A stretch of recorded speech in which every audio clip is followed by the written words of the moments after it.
Yuk kita masuk ke dalam alur ceritanya. Halo Sobat Noba, melanjutkan cerita versi 2 dari episode sebelumnya ya. Semoga kalian suka. Tidak lama setelah mereka berdua pergi, ada jutaan makhluk kecil yang tersembunyi di kedalaman hutan bambu. Tubuh Xiaoyan yang tidak bisa dianggap terlalu tinggi tiba-tiba bergetar. Aura yang membumbung ke langit langsung menyelimuti seluruh kota. Aura yang sangat liar dan ganas meletus dari tubuh Xiaoyan dan membumbung ke cakrawala, langsung menuju ke kubah biru surga. Xiaoyan menghadap ke langit dan meraung panjang. Raungan ini sombong, seperti auman naga, seperti auman liar, tapi juga mengejutkan dunia. Itu mengguncang binatang ajaib dalam radius beberapa ribu mil ke tanah. Mereka tidak berani melakukan gerakan sedikit pun dan hanya bisa mengeluarkan raungan pelan dan patuh dari mulut mereka. Hal ini menyebabkan semua orang merasa sangat aneh. Raungan panjang ini bahkan menyebabkan beberapa binatang ajaib di kedalaman hutan kuno yang sunyi perlahan membuka mata mereka yang tertutup rapat. Mata mereka memancarkan ekspresi serius. Seluruh tubuh Xiaoyan bergetar. Gelombang suara dari persendiannya yang bertabrakan terdengar. Xiaoyan menggerakkan tangan dan kakinya sedikit sebelum tertawa terbahak-bahak. Dia terbang keluar dari reruntuhan dan bertemu dengan Liu Huabai dan yang lainnya yang datang setelah mendengar suara tersebut. Hahaha, selamat kepada Senior Xiaoyan karena telah membuat terobosan dalam kekuatan Anda, ucap Liu Huabai dan tetua pertama Liu Xingcheng. Mereka tersenyum dan menangkupkan tangan mereka sambil memberi selamat pada Xiaoyan. Melihat ini Xiaoyan pun tertawa. Dia dengan santai merespon beberapa kali dan meninggalkan reruntuhan yang berantakan bersama mereka. Di dalam aula konferensi klan Liu, Xiaoyan dan Liu Huabai duduk di ujung meja. Xiaoyan tersenyum saat dia dengan santai menatap Liu Huabai yang telah mengawasinya sepanjang waktu dan akhirnya membuka mulutnya untuk bertanya. Aku ingin tahu apa yang ingin dibicarakan oleh kepala klan Liu denganku. Jika ada sesuatu, tidak perlu khawatir dan katakan saja. Saya yakin kepala klan Liu tidak akan mengatakan hal buruk, ucap Xiaoyan. Mendengar ini pupil Liu Huabai sedikit menyusut dan ekspresinya langsung menjadi tidak wajar. Dia sedikit menenangkan dirinya dan pikiran dengan cepat berputar di benaknya. Setelah beberapa lama, dia akhirnya tersenyum dan berkata pada Xiaoyan, "Ya, kata-kata senior secara alami benar. Saya memiliki beberapa pertanyaan yang ingin saya minta penjelasan dari senior," ucap Liu Huabai. Tatapannya agak mengelak saat dia melihat Xiaoyan. Adapun Xiaoyan, dia sama sekali tidak peduli dengan pertanyaan Liu Huabai. Dia secara alami tahu bahwa karena Liu Feng yang berada di dalam plakat emas ingin dia bersumpah sumpah petir surgawi dengan cara apapun, maka dia pasti akan memberitahu klan Liu. Bagaimanapun sumpah petir surgawi pada awalnya digunakan untuk mengikat Xiaoyan, namun pada akhirnya ditemukan oleh Xiaoyan. Kalau tidak, Xiaoyan pasti sudah menjadi boneka klan Liu. Dan sekarang karena dua guntur ilahi 9 surga, Liu Huabai ingin mengetahui situasi sebenarnya dari Xiaoyan di dalam plakat emas. Setelah Xiaoyan mendengar ini, dia merasa sangat tidak puas. Namun meskipun Xiaoyan merasa tidak puas di dalam hatinya, dia setidaknya telah memperoleh warisan. Dan dia tidak kehilangan apapun. Jadi dia tidak terlalu peduli dengan pertanyaan Liu Huabai. Jadi setelah Xiaoyan berhenti sejenak, dia perlahan membuka mulutnya di bawah tatapan gugup Liu Huabai dan berkata dengan Liu Huabai tanpa mengubah ekspresinya. Tidak buruk. Tujuan nenek moyang klan Liu pada dasarnya telah tercapai, ucap Xiaoyan. Liu Huabai yang baru saja mendengar ini bahkan tidak sempat terkejut sebelum dia langsung terdiam. Mulutnya yang sedikit terbuka tidak menutup lagi. Kedua matanya menatap kosong ke arah Xiaoyan, membuat orang lain merasa itu menggelikan. Xiaoyan juga tersenyum, dan Liu Huabai juga bereaksi karena senyuman Xiaoyan. Dalam sekejap, keringat dingin mengucur di wajahnya. Tubuhnya yang duduk pun tanpa sadar terangkat. Sudut mulutnya bergerak sedikit. Senyuman yang lebih jelek dari tangisan muncul di wajahnya. Apa maksudmu, senior? Ucap Liu Huabai. Xiaoyan tersenyum dingin dan menatap tajam ke arah Liu Huabai. Hal ini menyebabkan ekspresi Liu Huabai tiba-tiba berubah. Tubuhnya gemetar saat dia buru-buru berdiri dan menangkupkan tangannya untuk meminta maaf kepada Xiaoyan. Junior telah menyinggung perasaanmu. Kuharap senior bisa memaafkanku. Junior tidak bisa bereaksi terhadap kata-kata senior tadi. Kuharap senior bisa memaafkanku, ucap Liu Huabai. Ada baiknya Anda mengerti. Ada beberapa hal yang membuat orang akan mati jika diucapkan dengan lantang, ucap Xiaoyan. Saat beberapa kata ini diucapkan, cangkir teh di tangan Xiaoyan tiba-tiba meledak, berubah menjadi bubuk yang tersebar ke segala arah. Di saat yang sama hal itu juga menyebabkan ekspresi Liu Huabai berubah sekali lagi. Tubuh awalnya membungkuk hingga 90 derajat, menyebabkan dia tidak dapat melihat dengan jelas ekspresi Xiaoyan. Adapun apakah Liu Huabai sengaja menghindarinya atau tidak, itu tidak diketahui. Sayangnya saat dia membungkuk, untuk menghindari tatapan Xiaoyan, dia melewatkan ekspresi menggoda di wajah Xiaoyan. Xiaoyan berdeham dan bersiap untuk terus berbicara. Namun ketika Liu Huabai melihat ini, Dia buru-buru mengambil cangkir teh yang tidak rusak dan menuangkan secangkir teh panas untuk Xiaoyan dengan benar. Melihat nenek moyang mewariskan warisan, aku akan mengampuni nyawamu hari ini. Namun ngomong-ngomong, nenek moyang klan Liu Anda memang cukup berkarakter. Sayangnya metodenya terlalu kejam. Kali ini saat aku mengucapkan sumpah petir surgawi, aku khawatir ini pertama kalinya dalam hidupku aku ditipu oleh seseorang. Adapun bagi Anda, keturunan klan Liu Feng pasti juga telah memberitahu Anda rencananya. Hehehe, Anda sebaiknya tidak memiliki harapan apapun. Mampu berjanji kepadanya bahwa saya akan melindungi klan Liu Anda ketika klan Liu Anda dalam bahaya sudah merupakan hal yang paling bisa saya lakukan. Oleh karena itu saya menyarankan Anda untuk berhenti membuat masalah bagi saya ketika saya tidak ada. Jika tidak, bahkan jika aku terikat oleh sumpah petir surgawi, aku akan tetap memusnahkan klan Liu-mu. Ucap Xiaoyan. Ekspresi Liu Huabai berubah, tapi jauh lebih baik dari sebelumnya. Matanya menoleh dan dia menangkupkan tangannya ke arah Xiaoyan. Liu Huabai akhirnya tenang dan berbicara kepada Xiaoyan. Junior mengerti. Senior yang bisa melakukan ini sudah merupakan konsesi terbesar bagi klan Liu-ku. Junior pasti akan melakukan yang terbaik untuk mengendalikan klanku dan tidak membiarkan mereka menimbulkan masalah di mana-mana. Jika ada orang yang melanggar ini, aku tidak akan melepaskan mereka dengan mudah. Ucap Liu Huabai. Kata-kata Liu Huabai tegas, tanpa sedikit pun kecerobohan. Orang bisa mendengar kepastian dalam kata-katanya. Hal ini membuat Xiaoyan sedikit menganggukkan kepalanya. Baru setelah itu dia minum beberapa cangkir teh lagi. Dia berdiri dan perlahan keluar dari aula. Melihat ini Liu Huabai segera mengikutinya. Setelah beberapa saat, Liu Huabai sedikit mengernyit saat dia melihat reruntuhan di bawah kakinya. Dia mengangkat kepalanya dan bertanya pada Xiaoyan. Bolehkah saya tahu apa yang sedang dilakukan senior? Ucap Liu Huabai. Xiaoyan tersenyum sedikit tapi tidak menjawab. Sosoknya bersinar dan dia tiba di tempat pintu besar Sang Juta tersembunyi. Liu Huabai mengangkat alisnya. Baru saat itulah dia mengingat permintaan Xiaoyan setengah bulan lalu.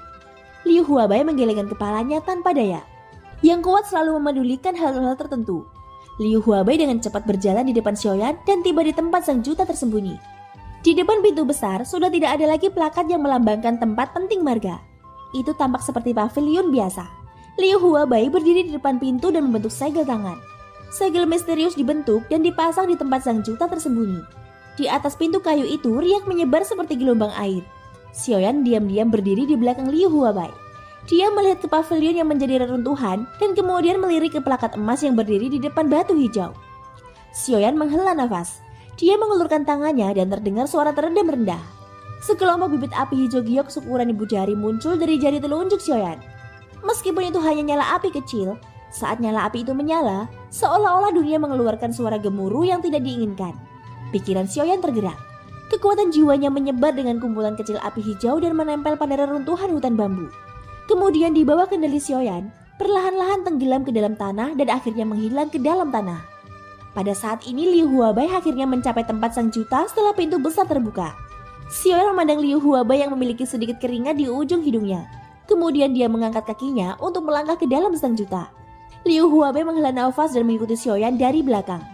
Jauh di dalam taman Sang Juta ada rumah kecil yang tampak terbengkalai dan bobrok. Dan di dalamnya terdapat rak penyimpanan ditata secara tertib. Buku-buku doa keterampilan kuno dan metode budidaya disusun secara teratur di rak penyimpanan.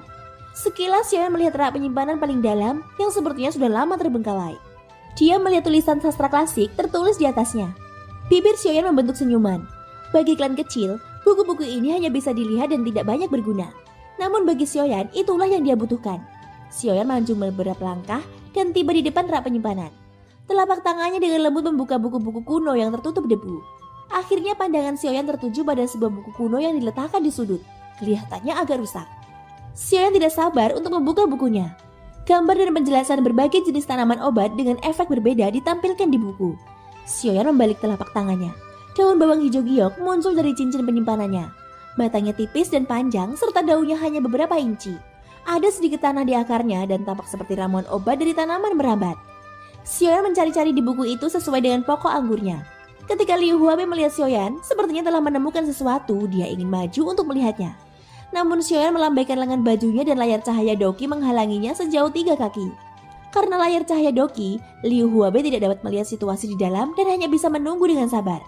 Anggur ungu, bahan obat utama dari pil roh surgawi kekosongan ungu kelas 9. Dibutuhkan 100 tahun untuk bertunas, 1000 tahun untuk bertumbuh, dan 5000 tahun untuk benar-benar matang. Selama masa pertumbuhan, Ia dapat menggunakan energi alami yang telah dikumpulkannya selama 1000 tahun untuk menarik kesengsaraan petir. Ia dapat menggunakan kekuatan petir untuk membersihkan dirinya sendiri dan menyempurnakan kekuatan obat. Jika dapat menahan kesengsaraan petir, tanaman anggur ungu dapat langsung matang dan menjadi roh tanaman anggur ungu yang matang sepenuhnya. Ia akan memperoleh kecerdasan dan berjalan di dunia seperti orang biasa. Budidayanya bahkan bisa mencapai kelas doseng. Xiaoyan mendercakan lidahnya dan menghela nafas saat melihat ini. Tidak disangka bahan obat akan mencapai kelas doseng setelah kesengsaraan petir selesai. Selanjutnya buah iblis jiwa jahat. Bahan obat penting untuk pil Kaiser kelas 9. Bahan obat kelas 1, ia menyerap roh-roh keruh dari jiwa-jiwa yang mati dari puluhan ribu jiwa di dunia. Ia menyerap roh jahat berumur 100 tahun selama 100 tahun, roh mati dosong berumur 1000 tahun, atau roh mati dosun berumur 100 tahun untuk membentuk buah misterius. Itu mulai berbuah setelah pohon setetan darah tinta tumbuh selama 1000 tahun. Hanya setelah 10.000 tahun, satu pohon dapat menghasilkan 10 buah. Dari 10 buah tersebut, hanya 9 yang bisa dimanfaatkan manusia, sisanya harus mengikuti arus. Kalau tidak, orang yang menggunakannya pasti akan mati. Adapun alasannya, tidak ada yang tahu. Yang diketahui hanyalah bahwa orang yang menggunakan buah ke-10 di masa lalu akan meledak dan mati karena alasan yang tidak diketahui sebelum menggunakannya.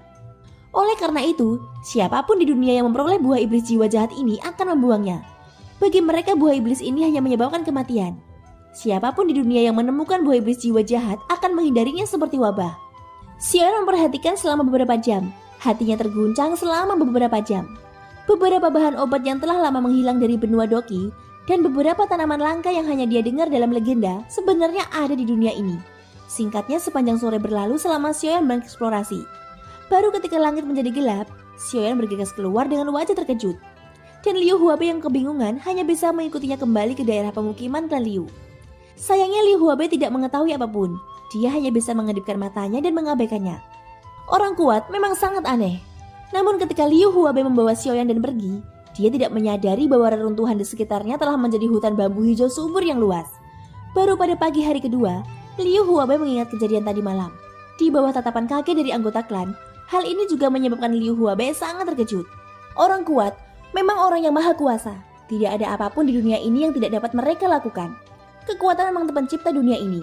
Selama seseorang memiliki kekuatan, segala sesuatu di dunia ini bukanlah apa-apa. Liu Huabe menghela nafas pelan. Klan Liu masih terlalu lemah, gumam Liu Huabe. Dalam beberapa hari berikutnya, Xiaoyan terus tinggal di klan Liu. Meskipun demikian, Liu Huabe masih sedikit senang. Lagi pula selama Xiaoyan tidak pergi, siapa yang berani menimbulkan masalah di kota Qingyang? Waktu berlalu dan 10 hari telah berlalu. Xiaoyan sudah berada di dunia lain ini selama sebulan. Pada hari ini Xiaoyan sedang berlatih dibangunkan oleh Liu Huabe. Liu Huabe memiliki wajah penuh senyuman saat dia menghadap Xiaoyan untuk berkata, "Teman Xiaoyan, besok adalah lelang skala besar tahunan di kota Qingyang saya. Bolehkah saya tahu apakah Anda tertarik untuk berpartisipasi?" ucap Liu Huabe. Xiaoyan mengangkat alisnya saat mendengar ini. Dia berpikir sejenak di dalam hatinya dan sudut mulutnya menunjukkan senyuman. Dia mengangguk pada Liu Huabe dan tidak mengatakan apapun sambil terus berlatih. Malam berlalu dalam sekejap mata dan hari sudah pagi keesokan harinya. Begitu matahari terbit, seluruh kota Qingyang sudah ramai dengan kebisingan dan kegembiraan. Jalanan dan gang dipenuhi orang, dan bahkan di luar gerbang kota ada gelombang besar orang berkumpul ke arah kota Qingyang. Jika diamati dengan cermat, mereka akan menemukan bahwa meskipun orang-orang ini tampaknya bergegas menuju kota Qingyang, mereka sebenarnya berkumpul di arah yang sama. Itu adalah jalan paling makmur di seluruh kota Qingyang dan juga kawasan paling sentral di kota Qingyang. Ada sebuah rumah lelang bernama Rumah Lelang Awan Surgawi yang dikendalikan oleh Kamar Dagang Awan Surgawi. Kamar Dagang merupakan terbesar di wilayah Barat Daya. Itu adalah raksasa sejati dan pengaruhnya menyebar ke seluruh wilayah Barat Daya. Kekuatannya sangat menakutkan. Bahkan 4 kekuatan besar di wilayah Barat Daya tidak berani memprovokasinya. Kekayaan yang dimilikinya tidak terbayangkan, dan bahkan tabungan salah satu dari 4 kekuatan utama selama bertahun-tahun tidak dapat dibandingkan dengan kekayaan Kamar Dagang Langit Surgawi. Jika bukan karena Kamar Dagang Awan Surgawi tidak berniat bersaing memperebutkan posisi penguasa wilayah Barat Daya, 4 kekuatan utama wilayah Barat Daya sudah menjadi sejarah di benua Yuanwu. Dari sini orang dapat melihat kekuatan mengerikan dari Kamar Dagang Langit Surgawi. Tak heran jika lelang kecil pun bisa menarik perhatian banyak orang. Scene kembali di kediaman klan Liu. Xiaoyan yang sedang duduk bersila di tempat tidur menghilang dalam sekejap.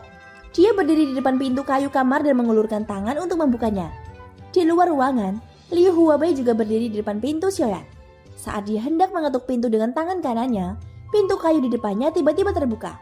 Liu Huabei terkejut dan tubuhnya tanpa sadar melompat mundur setengah langkah. Saat dia melihat Xiaoyan berdiri di depan pintu, Liu Huabei bereaksi dan buru-buru tersenyum pada Xiaoyan. Hahaha, senior sudah bangun. Itu bagus. Junior akan mengajakmu melihat lelang tahunan kota Qingyang. Mungkin kamu tidak akan tertarik dengan banyak item, tapi selama kamu pergi, itu akan memberi kami muka. Ke kamar dagang awan surgawi ini juga akan bermanfaat bagi klan Liuku. Jadi, ucap Liu Huabei. Baiklah, aku akan ke sana. Ayo pergi.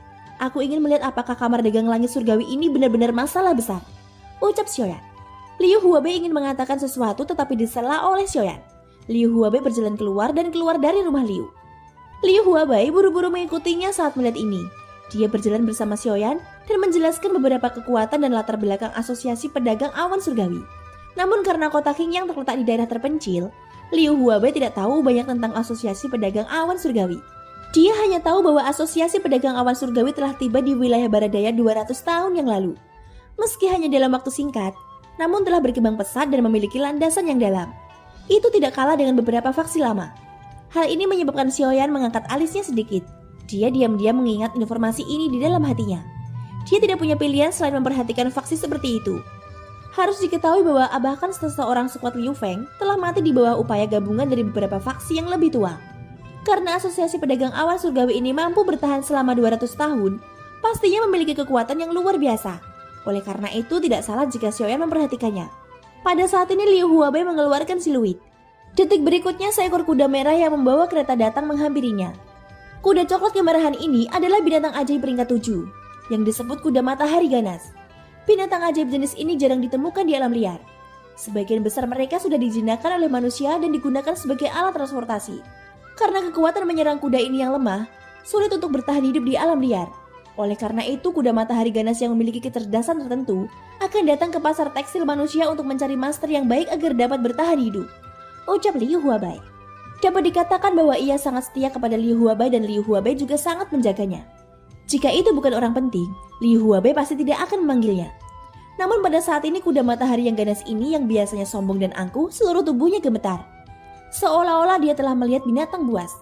Hal ini juga menyebabkan hati Liu Huabei terkejut. Perlu diketahui bahwa kuda matahari yang ganas ini telah memelototi Douzun Elite beberapa tahun yang lalu. Namun itu benar-benar mengungkapkan ekspresi ketakutan ketika melihat Xiaoyan. Berpikir sampai saat ini, mata Liu Huabei tiba-tiba menyusut. Tatapan yang dia gunakan untuk melihat Xiaoyan dipenuhi dengan keterkejutan. Jika Xiaoyan benar-benar memiliki kekuatan seperti itu, maka klan Liu-nya akan memiliki harapan untuk menjadi salah satu dari banyak faksi di wilayah barat daya. Xiaoyan melirik kuda matahari di depannya, yang gemetar tanpa henti. Kelopak matanya bergerak-gerak. Dia menoleh tanpa daya dan berkata kepada Liu Huabei di sampingnya, "Sepertinya aku tidak akan bisa duduk di gerbongmu ini," ucap Xiaoyan. Hati Liu Huabei sangat terkejut saat mendengar ini. Dia baru saja hendak mengatakan sesuatu ketika dia melihat Xiaoyan sudah berbalik dan berjalan menuju rumah lelang. Yang tersisa hanyalah punggung yang agak lemah dan kuda matahari yang gemetar tanpa henti. Setelah beberapa saat, Xiaoyan dan Liu Huabei membawa sekelompok orang dari klan Liu ke pintu masuk rumah lelang. Ramainya arus masyarakat tak mengecewakan lelang akbar ini.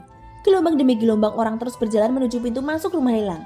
Meskipun ada banyak orang kuat yang memblokir pintu masuk rumah lelang, mereka masih tidak dapat sepenuhnya memblokir kerumunan tersebut.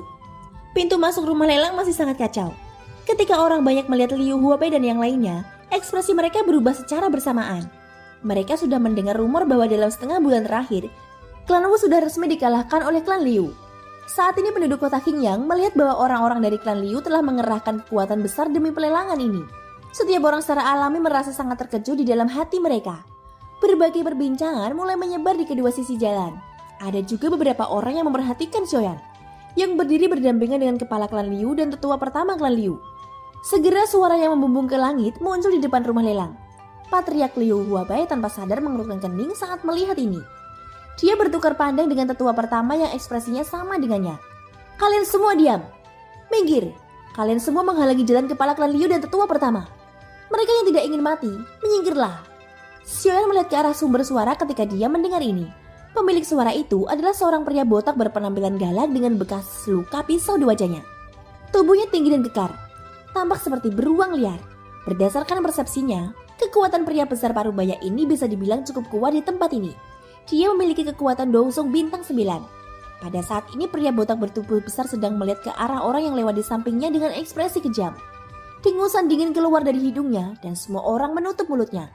Baru kemudian dia melihat kelompok Liu Huabai dengan wajah yang tampak galak. Menambahkan bekas luka pisau di wajahnya, dia tampak sangat menakutkan. Liu Huabai dan yang lainnya dari klan Liu merasa nyaman saat melihat ini. Namun sudut mulut Xiaoyan berkedut hebat saat melihat senyuman ini. Ekspresi wajah Xiaoyan secara alami terlihat oleh pria besar itu. Dia baru saja akan marah ketika dia dihentikan oleh Liu Huabai. Liu Huabai mengambil langkah besar ke depan, menangkupkan tangannya ke arah pria botak bertubuh besar itu dan tertawa. Hahaha, saudara Barbarian Xiong, sudah lama sekali sejak terakhir kali kita bertemu, ucap Liu Huabai. Hah, pria parubaya bertubuh besar bernama Barbarian Xiong mengerutkan alisnya, menyebabkan bekas luka pisau di wajahnya menggeliat seperti belatung. Barbarian Xiong memandang Liu Huabai dengan ekspresi tidak sabar. Namun ketika dia melihat kerutan dalam di antara alis Liu Huabai dan sedikit gelengan kepalanya, pupil Barbarian Xiong sedikit menyusut. Dia tahu bahwa ini merupakan kode, yang mana pria berjubah hitam di samping Liu Huabai adalah orang kuat. Barbarian Xiong tiba-tiba mengerti.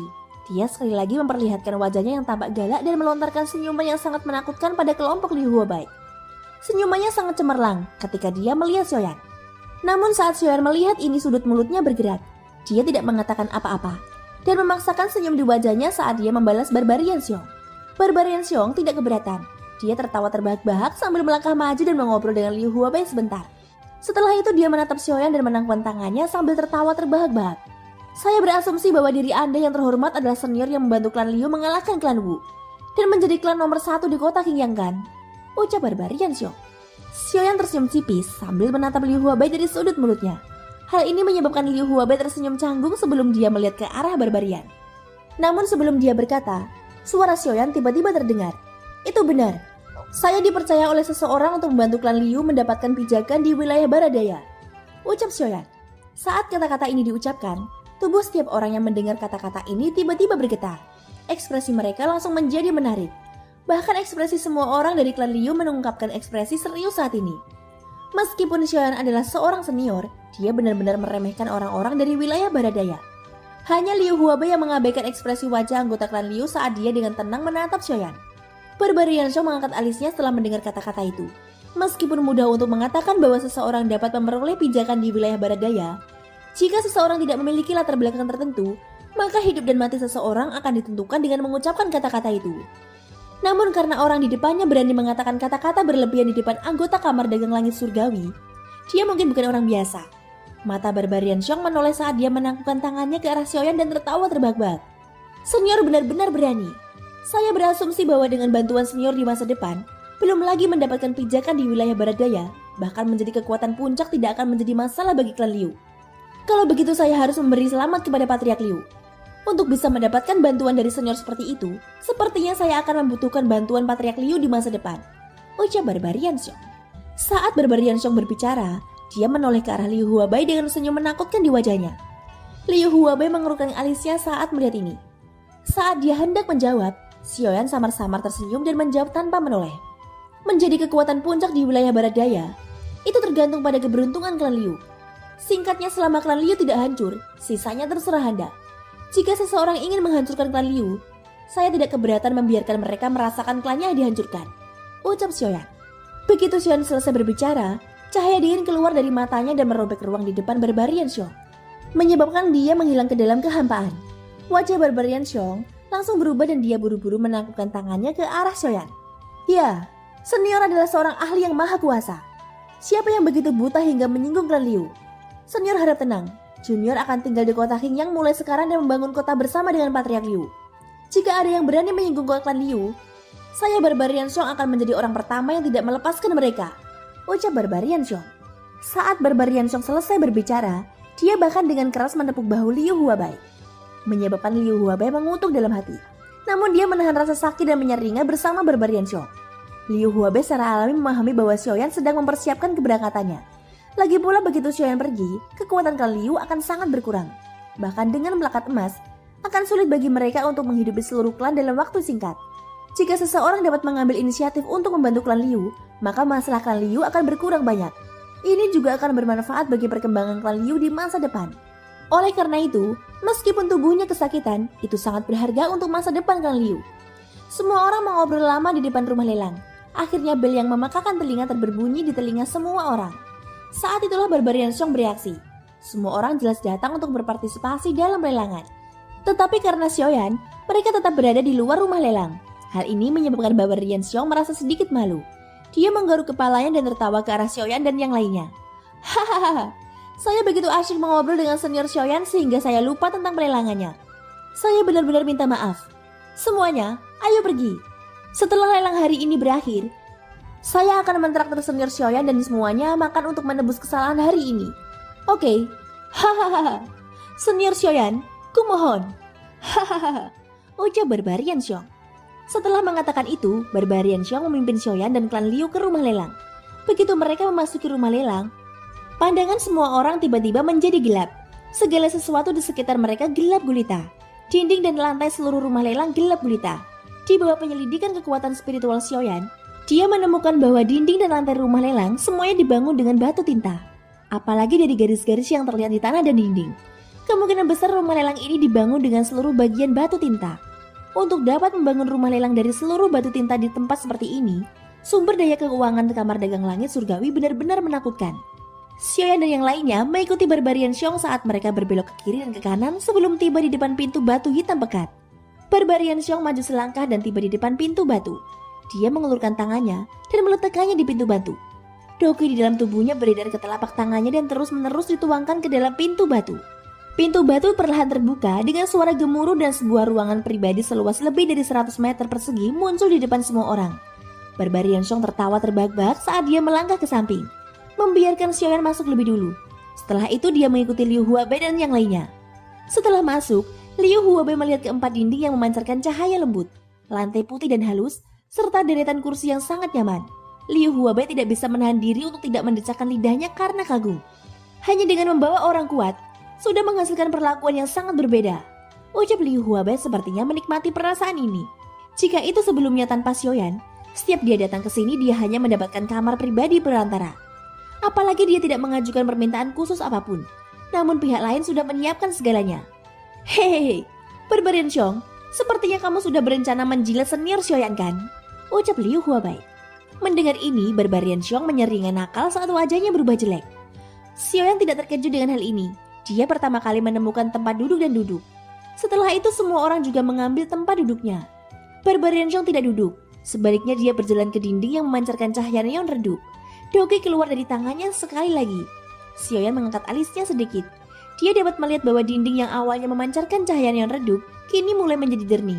Riak-riak seperti gelombang air menyebar, menyebabkan seluruh dinding tampak sangat misterius. Sesaat kemudian layar kristal muncul di depan mata semua orang. Di belakang layar ada ruang lelang yang luas. Aula lelang saat ini terisi penuh. Gelombang kebisingan terdengar di seluruh aula lelang, membuatnya tampak sangat bising. Suara gong yang jelas perlahan bergema di dalam tempat lelang. Setelah suara gong, kebisingan yang awalnya sangat bising di dalam tempat lelang perlahan-lahan melemah. Tatapan yang tak terhitung jumlahnya dilemparkan ke arah plafon kristal. Mata mereka dipenuhi panas membara. Pada saat ini sosok kokoh Barbarian Xiong berbalik dan duduk di samping Xiaoyan di kursi yang telah disediakan untuknya. Bersama dengan orang lain, dia memandang juru lelang di panggung kristal. Hahaha, semuanya, aku kira kalian sudah tidak sabar menunggu. Karena itu masalahnya, lelaki tua ini tidak akan mengucapkan kata-kata resmi lagi untuk mengganggu kalian. Ucap seorang lelaki tua berambut putih yang mengenakan pakaian mewah itu tersenyum sambil memandangi kumpulan kepala hitam di rumah lelang. Akhirnya tatapannya yang tidak jelas menyapu perwakilan faksi dari kota lain yang duduk barisan depan. Suaranya yang nyaring dan jernih bergema di rumah lelang tanpa henti. Sebagai juru lelang yang berpengalaman, dia secara alami tahu apa yang ingin dilihat dan tidak ingin dilihat oleh orang-orang di bawah. Oleh karena itu dia langsung membuang perkenalan upacara pembukaan yang tidak masuk akal. Namun langkah lelaki tua itu memang mendapat sorak-sorai dari seluruh aula lelang. Paling tidak, bahkan perwakilan dari kekuatan lain yang duduk di barisan depan sedikit menganggukkan kepala. Sebagai lelang tahunan, saya yakin rumah lelang Tianyun kami telah memilih kota Qingyang sebagai tempat lelang utama di antara kota-kota lainnya. Saya yakin kami tidak akan mengecewakan Anda, ujar lelaki tua juru lelang itu.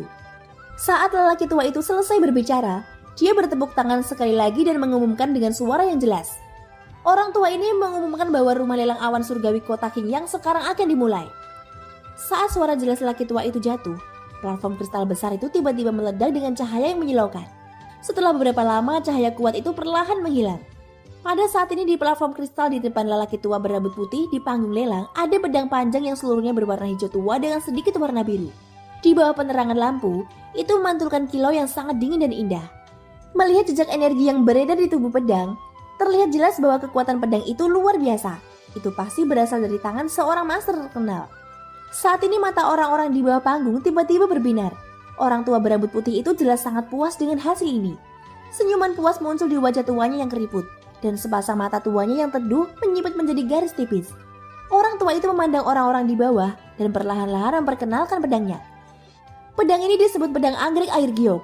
Pedang ini dibuat dengan air giok dan emas cian. Pedang ini dapat memotong besi seperti lumpur dan memiliki kemampuan untuk menghilang begitu memasuki air. Pedang ini tidak terlihat di dalam air dan sangat cocok untuk atribut air jika dipasangkan dengan dou skill atribut air tingkat tinggi. Kekuatannya akan berlipat ganda. Itu adalah senjata ilahi yang sulit didapat. Jika Anda tertarik, jangan pelit dengan uang di kantong. Uang harus diukur dengan kekuatan seseorang. Dengan kekuatan, bukankah uang sama berharganya dengan kotoran? Hahaha, ucap lelaki tua itu. Saat lelaki tua itu berbicara, dia memegang pedang anggrek air giok di tangannya. Tubuh pedang bergetar dan gelombang minyak menyebar ke seluruh tubuh pedang. Tangan lelaki tua itu yang lain melambai di udara dan uap air di udara berubah menjadi tetesan air. Tetesan air itu dimasukkan ke dalam bola air seukuran sepak bola di tangan lelaki tua itu. Dengan lambaian tangannya, bola air itu segera menyebar dan menutupi seluruh tubuh pedang.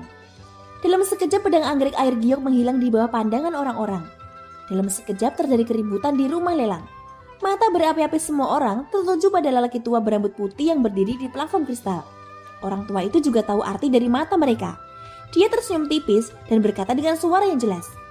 Harga awalnya adalah 500.000 koin emas. Semuanya, tolong ajukan tawaranmu, ucap lelaki tua itu. Thank you guys, sudah mendengarkan ceritaku sampai akhir. Ikutin terus kelanjutannya ya. Sampai jumpa dan bye-bye.